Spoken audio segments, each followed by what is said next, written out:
ডিমে কোলিন নামের একটা উপাদান আছে, যেটা কিনা অ্যাসিটাইল কোলিন, ক্রুশিয়াল একটা উপাদান আমাদের ব্রেনের জন্য। ডিমের উপকারিতা আছে, কিন্তু আপনি ডিমটাকে কোন রেসিপিতে তৈরি করছেন এটাও কিন্তু আপনাকে মাথায় রাখতে হবে। সাইকিয়াট্রিক পেশেন্ট দেখতে গেলে অথবা নিউট্রিশনের ক্লায়েন্ট দেখতে গেলে, যখন আমি আমার ক্লায়েন্ট বা পেশেন্ট ওনাকে বলি যে প্রতিদিন ডিম খাবেন, একটা করে অবশ্যই বাধ্যতামূলক, সাথে সাথে একটা করে ডিম খাবো কুসুম সহ না কুসুম ছাড়া। কুসুম সহ যদি খায় কোলেস্ট্রল লেভেলটা বেড়ে যাবে না, তাহলে তো আমার ফ্যাটি লিভার হয়ে যায় বা রক্তে কোলেস্ট্রল লেভেলটা বেড়ে যাবে। তখন যে উত্তরটা দিই, আসুন আজকে আপনাদেরকে দিয়ে ফেলি। প্রথমত, ডিমে আপনি অবশ্যই 6 গ্রাম খুব হেলদি প্রোটিন পাবেন, যেখানে আপনি এসেনশিয়াল অ্যামাইনো অ্যাসিডও পেয়ে যাবেন। এবং ডিমের কুসুম, যেটা নিয়ে আসলে আমাদের অনেক অনেক অনেক কনসার্ন, এটা ভালো কোলেস্ট্রল, এইচডিএল। এবং 3টা বড় বড় স্টাডি করা হয়েছে এই ডিমের সাথে কার্ডিওভাস্কুলার যে ডিজিজটার রিস্ক ওটা কতটুকু। এবং এখানে মোটামুটি 178,000 মানুষের উপরে, এরকম তার চেয়েও বেশি মানুষের উপর স্টাডি করা হয়েছে।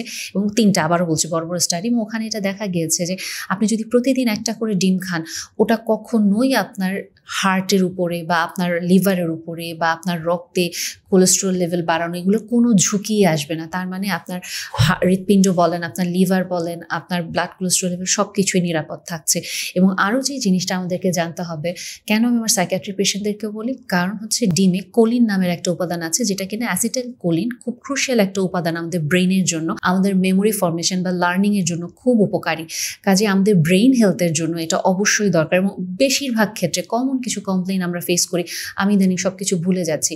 কাজে ডিম আমার অন্যতম খুব পছন্দের একটা খাবার, যেটা আমি আমার পেশেন্ট বলেন, ক্লায়েন্ট বলেন, আমি সবসময় সাজেস্ট করি এবং নিজেও আমি এটা অ্যাপ্লাই করি। এই ডিম খেলে আপনার কিন্তু ফ্যাটি লিভার হওয়ার চান্সটাও কমে যাচ্ছে, কারণ যেটা বললাম গুড কোলেস্ট্রল থাকে। পাশাপাশি এই ডিম আমাদের ম্যাকুলার ডিজেনারেশন, মানে আমাদের চোখেও হেল্প করছে, ম্যাকুলার ডিজেনারেশন হওয়াটাকেও ও প্রিভেন্ট করছে এটার উপাদানগুলোর মাধ্যমে। পাশাপাশি ডিমের উপকারিতা আছে, কিন্তু আপনি ডিমটাকে কোন রেসিপিতে তৈরি করছেন এটাও কিন্তু আপনাকে মাথায় রাখতে হবে। এখন আমরা যদি এটাকে অনেক তেল, ঘি, বাটার দিয়ে বানিয়ে ফেলি, তখন কিন্তু আসলে এক্সট্রা কিছু উপাদান আমাদের খাবারে চলে আসছে। আপনি অবশ্যই খেতে পারেন, আপনি চেষ্টা করতে পারেন অল্প পরিমাণে ঘি অথবা বাটার দিয়ে আপনি আপনার মতো করে ডিম মামলেট করেন, অমলেট করেন, স্ক্র্যাম্বলড এগ করেন, বা আপনি ডিমটা সিদ্ধ করেন, বা যেভাবে ইচ্ছা আপনি নিতে পারেন। বাট যে আদার্স ইনগ্রিডিয়েন্ট আপনি অ্যাড করছেন এক্সেস যাতে না হয়, এটা মাথায় রেখে আপনি প্রতিদিন চোখ বন্ধ করে একটা করে ডিম খান। ক্ষেত্র বিশেষে আমি কিন্তু কখনো কখনো 4টা ডিমও সাজেস্ট করে থাকি, কিন্তু এটা জেনারেলাইজড না, সবার জন্য না, জাস্ট বোঝানোর জন্য যে ডিম আসলে আমাদের শত্রু না, বা এটাকে ভয় পাওয়ার কিছু নেই।